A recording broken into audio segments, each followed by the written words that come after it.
but for now, let's move over a little bit towards the bracket direction, because there is a lot of differences between how we run tournaments here in North America and Europe in comparison to how Japan runs it.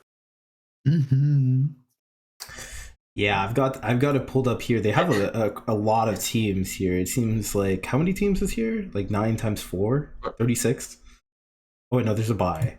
Yeah. 35. Which is fitting because this is Area Cup 35, which is funny. It works out like that. But yeah, is there anything we should look out for, like specifically well, not look out for. The tournament already passed, but like what are some of the notable like teams here looking at this bracket? What do you say?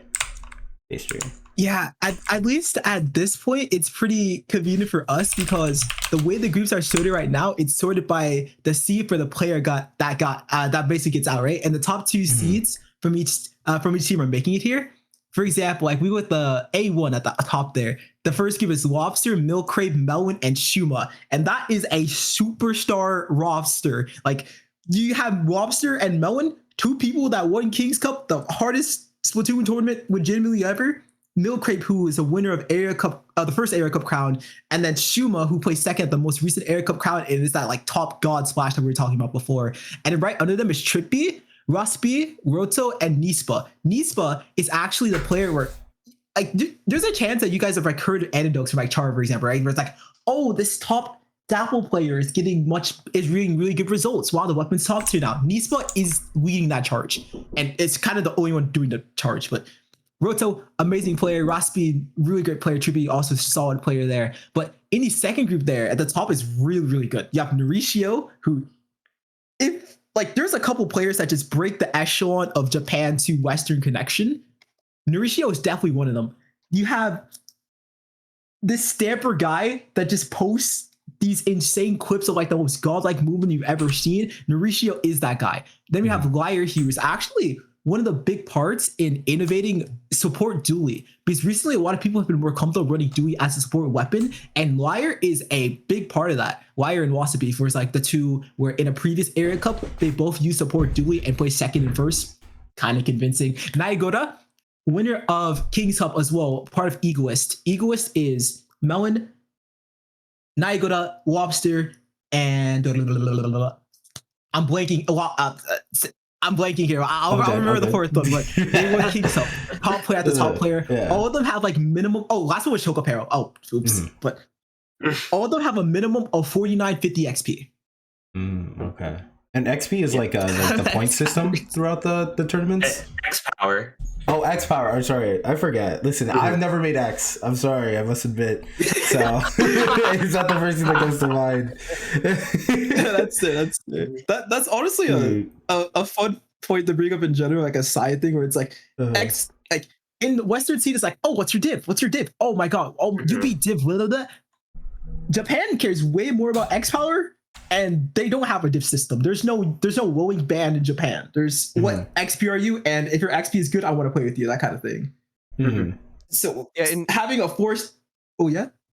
And well, I was gonna say in the div thing too, in the Western scene, just it's kind of happenstance. You know, we had Ludi come around, like this big league that runs, you know, about once a year, and everyone just kind of latched on to the Ludi divs, even though it doesn't really hold a lot of value versus X Power, which when you are in a scene that is so focused on X Power as your ranking system, it is consistent. I feel like in the West, X Power isn't a great determination because I barely play X rank. So my X rank isn't, half the time I don't even qualify for it. Or I get to X rank and I don't play 5 games because I focus on doing scrims, on doing tournaments, etc. Whereas, they have a focus on it. So then it's more determinant of your skill because you are actually playing X Battle that consistently because it's favored so much more heavily. So it does kind of make sense in that region to use X Power, whereas we don't really have a great system. So we've just kind of relied on divs, which personally I don't like that we'd use divs. They don't mean much. Yeah, I mean, I agree Yeah. with that, but I feel like the big reason I feel like a lot of people like Ludi and whatnot is just because it gives that like ranking per se. Because I feel like I don't know, is like X Power like because a lot of this is Splat Zone focused, right? Area Cup and everything, the Splat Zone area. But like, when people talk about like X Power, are they specifically talking about like Splat Zone's X Power, or are they talking about just like any mode, just the highest in any mode? Like Thankfully, they Mhm. do, at least in the case of like, posting your peak X power or whatever, any mode's fine for that. Okay. And I would say like for like Japan tournaments, like encompassing the website that they use, which is ikanakama.inc, there's pretty Mhm. much tournaments of every variety there. Like Okay. if someone like goes on that website, they like scroll down, it's like, why is there like 24 tournaments on one day? It's looking a mess. But Some yeah, things just never like change. if you Some have things never change. yeah. Zones is definitely the highest emphasis when it comes to tournaments, but you can pretty much find anything you want there. It's pretty nice. Okay. But yeah, the idea of Goody just being there for having some kind of rank in the first place, Mhm. that's a very good note. Like there isn't really in either region a true competitive ranking system. Like Air Cup has their own, but then like Air Cup only includes Air Cup. It doesn't include Cyber Match High. It doesn't include 2v2 tournaments, which I mean you shouldn't include 2v2 tournaments, but those are really popular in Japan. There is a ton of tournaments that Air Cup just does not encompass because like it's literally just itself. But the Western scene doesn't really have that either. The closest is Sendoki, which is becoming more and more like that, like as the ranking system gets better, but that's still like a ways away. Yeah, and I think like honestly, I feel like we're gonna get to a point where Sendoku kind of, at least for the West and like the people who participate in it, is going to be all encompassing, unlike something like Area Cup. Because I think like that Area Cup ranking is honestly like really strong. I think more orgs should do it like or do some kind of equivalent, just like around in general. Like if you have a series of tournaments, especially if you're running like a weekly or something, it'd be cool to actually rank the players. It would give them that incentive to come back next week, right? But like at least with Sendoku, originally it was just supposed to be third-party matchmaking, the same as like Face It or ESEA or any other like third-party matchmaking for like any other game. But here it's starting to bleed now that like Sendoku is becoming like a little bit more of that like all-encompassing tournament platform, while also a directory for players and also your third-party matchmaking system. And the more all-encompassing it kind of becomes, I feel like Sendoku as like a leaderboard system and like a ranking system is going to become more prevalent, especially as more like big orgs start putting their tournaments on there and then making them ranked. So I am interested to see like where that's gonna go, because I like the idea of a ranking system, because like at that point, like who cares about your div if you're Leviathan, right? At some point it's gonna get to that point. You know what this system kind of reminds me of? Like it reminds me on how Mario Kart runs its own events. Like, sure, yes, it is more centralized with MK Central and everything, but just in that same idea, you have those specific events, which is more of a league format given, like with that main event being Mario Kart Universal. That's like a 6-week regular season with like 2 weeks of playoffs, similar to the Alika of Ludi or any type of league that we have in this scene.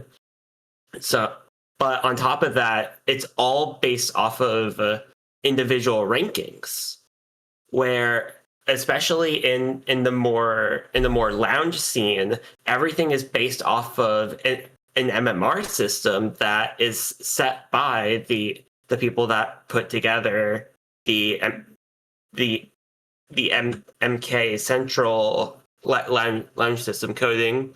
I don't know what to give credit to that for, or who to give credit to that for, of course, but I feel like that's kind of what we're getting into when we're starting to rank players based off of actual X power, like Japan is doing, because it's like, hey, once like like in Mario Kart, it's like, oh, you don't really play with people that are like a few ranks below you. Like, oh, I could be master, but I'm not going to play with someone that is sapphire for whatever reason.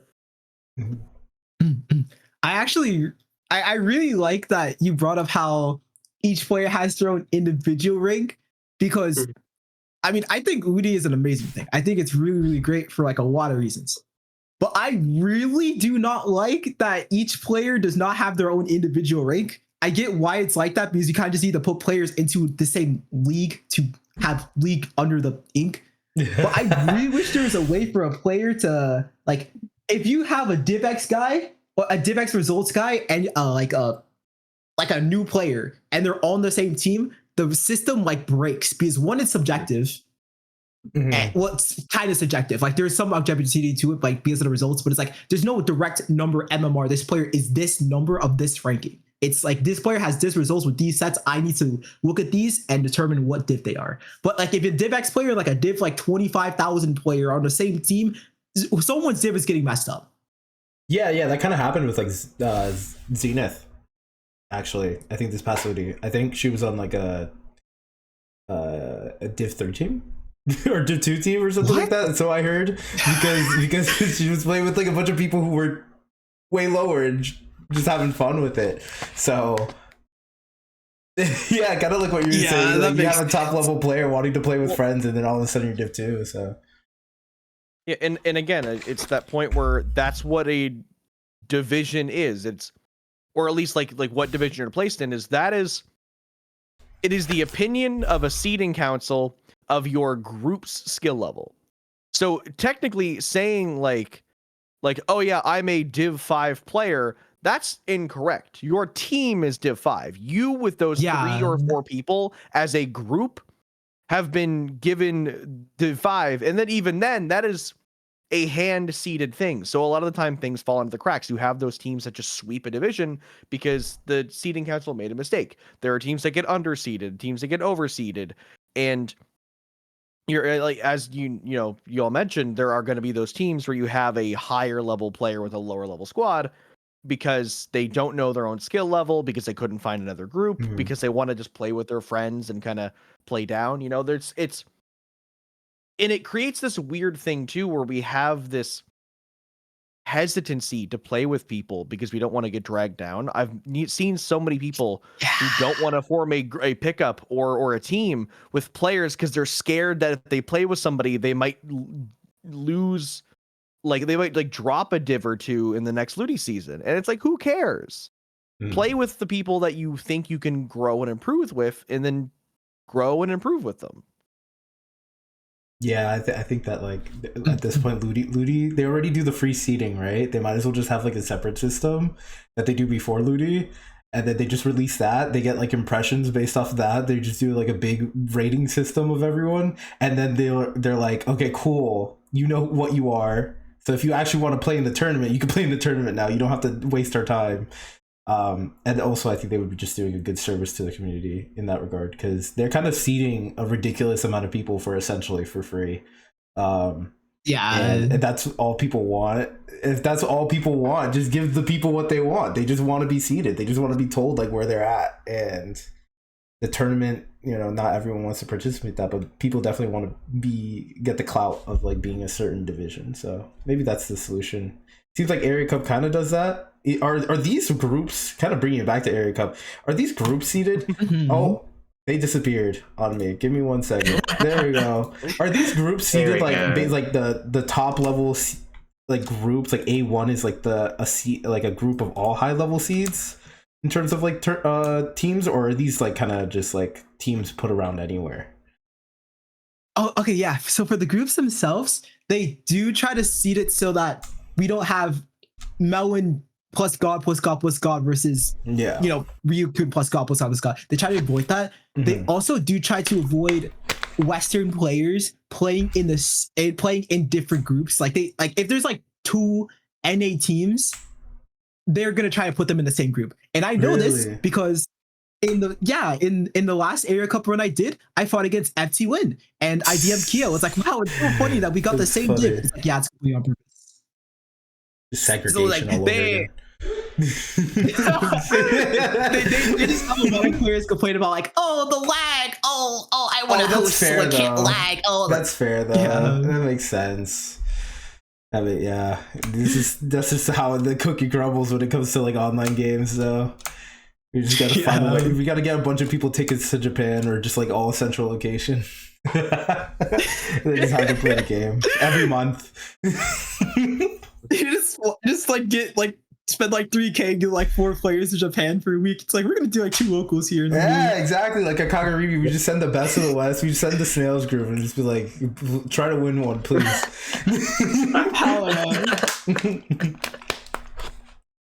That's wild. Okay, so that's cool that they're kind of like So each individual group is like for example, the number 1 seed of the entire event would be the top of their group, but the number 2 seed would be the top of their own separate group. It's kind of like that, right? Or am I wrong?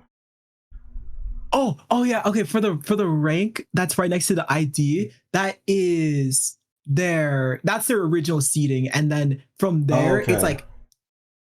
Yeah, the idea at this point, it's grouped by like how well they play. So, for example, Lobster's Milk Crate group, they're at 1-1 because they got first in the group and they're also seeded to be first in the group. But then Mauricio's group was seeded second, while the group under Mauricio's group, which has Noatsumuri, Himajin, Benza Ace,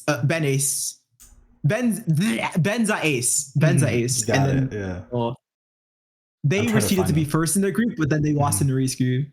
Unfortunate. Okay, yeah, and there's like the individual groups here as well, so they all played. For me, it's harder to read because they got rid of the socials. Oh no, these are the team names, right? Yeah, well, team name, and then right next to them is the captain. Oh, okay, the captain. Okay, perfect.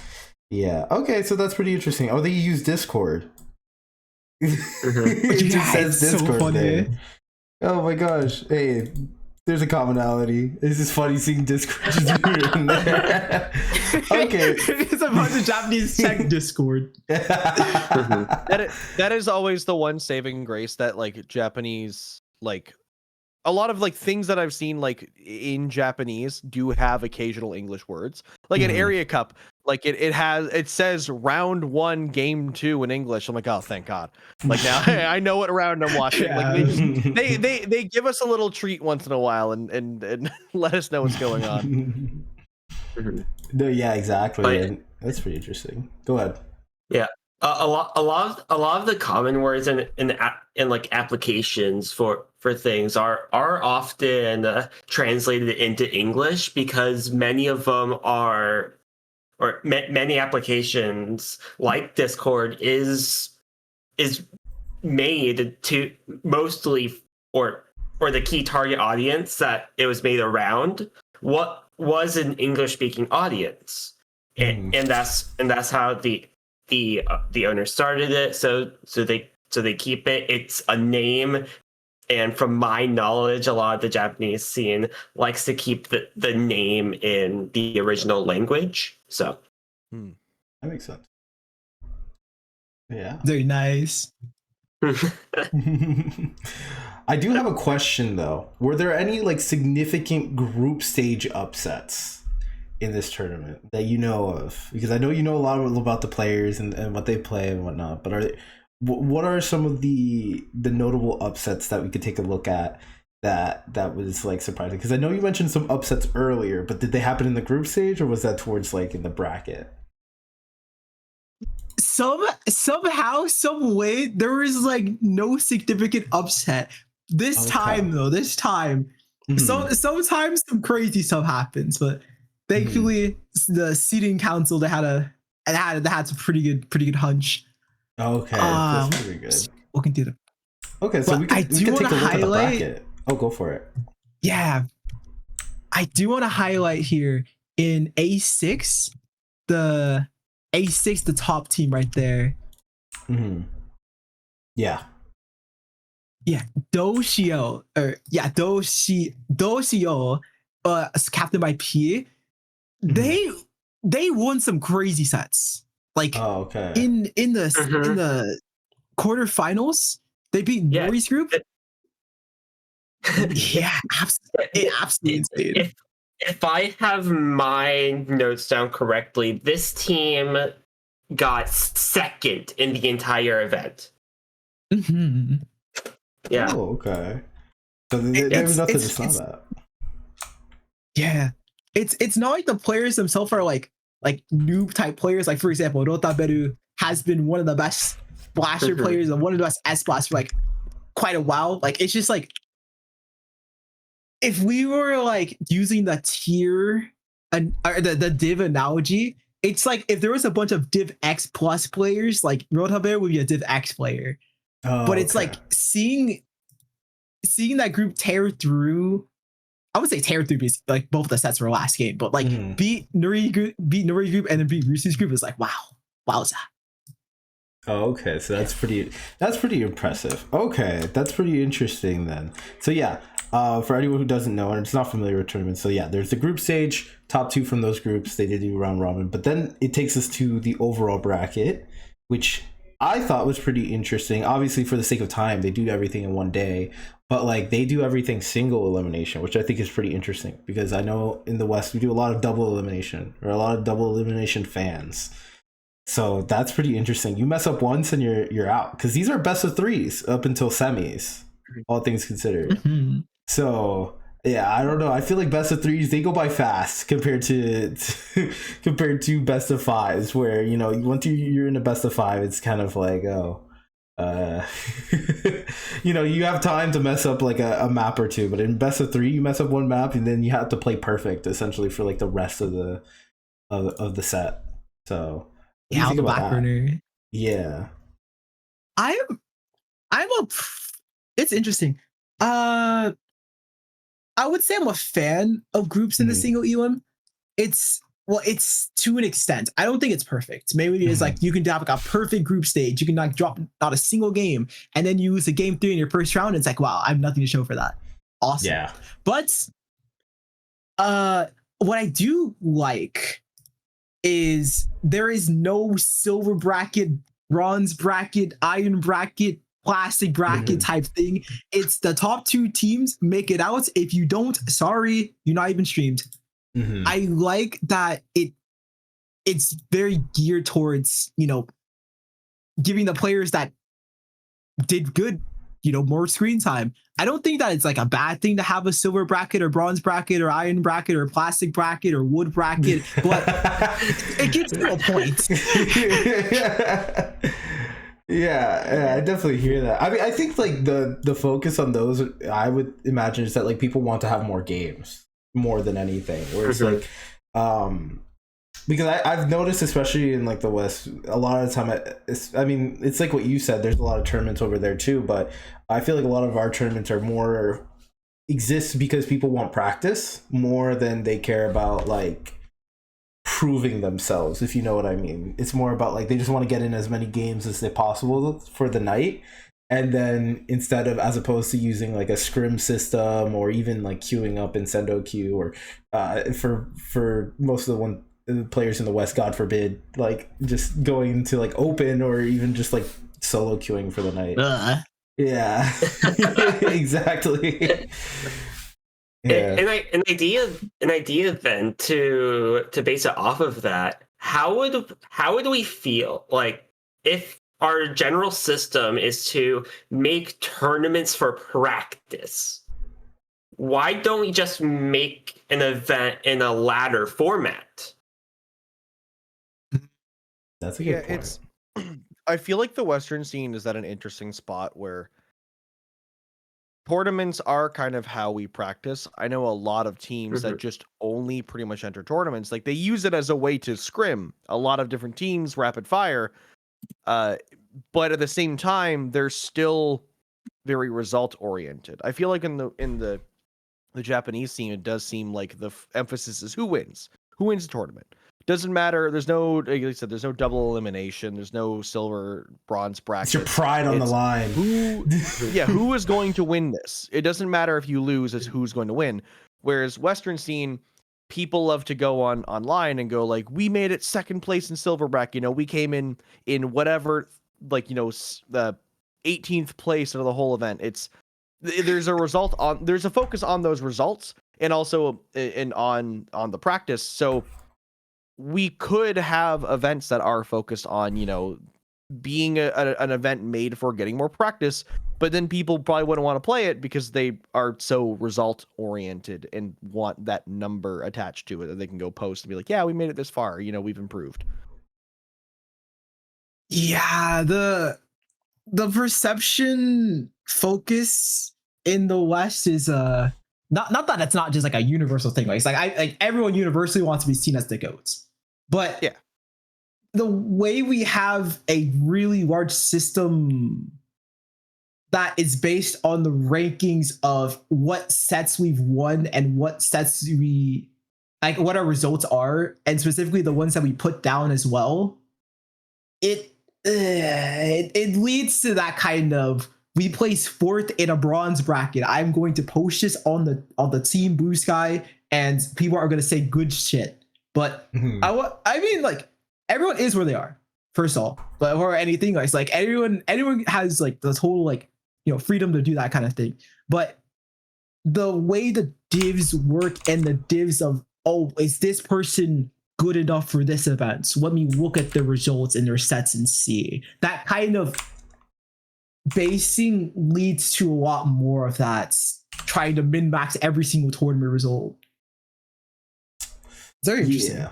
It's like, yeah, it's kind of like what Hammy was saying, where it's kind of like a weird situation where it's like, you're playing for the fun of it, you're playing for the sake of practice, but also there is like that pressure to perform.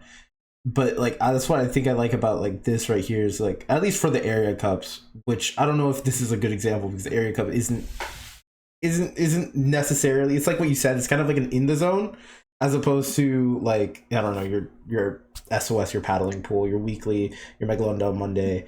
Shout out like a million other weeklies we could bring up other things that they could be like, oh my gosh, they mentioned us.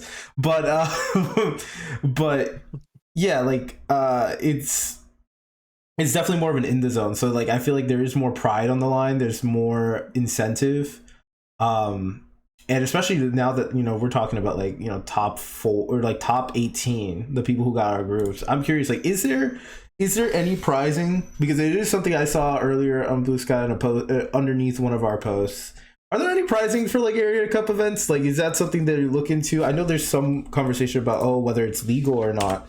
But I've seen a lot of mixed things online where they're, sometimes it's like, you can't use the entrance money towards the prize pool, but you can have a prize pool beforehand, stuff like that. So I'm curious if like, are any of these events prized? Because I know, for example, like similarly to In the Zone, some of these events, some of them are prized, some of them are not, some of them don't say anything, so I'm assuming they're not prized. But yeah, I'm just kind of curious, like, is there any incentive, or is it just for the love of the game and getting that ranking? I'm pretty sure that 90+% of the tournaments don't have any kind of monetary gain from specifically like winning the tournament itself. Because and I have, because one, I haven't heard of any sort of you win this amount of yen for winning area cup. I haven't heard much of that. But also in Smash, there are ginormous tournaments with thousands of players, and you get a grain of rice for winning. So if it's like that in Smash, there's no way there's like actual like severe notable monetary gain for my Splatoon events. But I have heard of Sumi King Cup, which was a like a sort of for fun-ish invitational. There's a lot of top players still, but like they like to clown around, they like to run silly stuff in it. But there was some monetary gain for that. I don't remember the exact amount, but it's like you did have a prize pool for that. But yeah, a lot of it is like winning the area cup for, well, I mean the ranking points, sure, but like mostly the pride and the ability to show your skill and play against top teams.